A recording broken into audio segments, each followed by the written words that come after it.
معزز ناظرین السلام علیکم ورحمۃ اللہ وبرکاتہ۔ میں حکیم قاری عرفان سعید آپ کی خدمت میں حاضر ہوں۔ امید ہے آپ تمام دوست خیریت سے ہوں گے اور اپنے گھروں میں خوش خرم ہوں گے۔ موضوع شروع کرنے سے پہلے آپ تمام دوستوں سے میری گزارش ہے کہ آپ ہمارے چینل کو سبسکرائب کریں اور ساتھ بیل آئیکن کے بٹن کو دبائیں تاکہ آنے والی ہر نئی ویڈیو آپ تک بر وقت پہنچتی رہے۔ آج کا میرا جو موضوع ہے وہ بہت قیمتی اور لاجواب ہے، نظر کے حوالے سے۔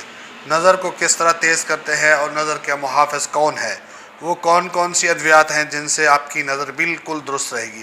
سب سے پہلے آپ نے پھٹکڑی سفید کو بریاں کرنا ہے، وہ 50 گرام ہو، اور اسی طرح سہاگا بریاں بھی آپ کے پاس 50 گرام ہو، اور سنڈ اس کو اتنی باریک کریں کہ یہ کپڑے سے چھان لیں، پاؤڈر ہو بالکل، آٹے سے بھی زیادہ باریک، اور اس کے اندر کلمی شورا بھی 1 نمبر خالص 150 گرام۔ یہ ساری چیزوں کو پاؤڈر کر کے ایک شیشے کی بوتل کے اندر رکھیں، جس طرح سرما جن شیشے کی بوتلوں میں رکھا جاتا ہے، اور اس کے بعد رات کو سوتے وقت یہ سرما آپ نے 3 سلائیں آنکھ میں ڈالنی ہے۔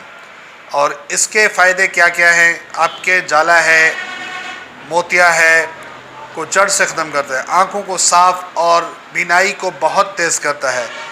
انسان حیران ہو جاتا ہے، یہ نسخہ کسی نعمت سے کم نہیں ہے۔ ایک بار اس کو آزمائیں، یہ اپنے گھر میں بنائیں، ٹوٹکا ہے، اس کو استعمال کریں اور ہمیں دعاؤں میں یاد رکھیں۔ جزاک اللہ۔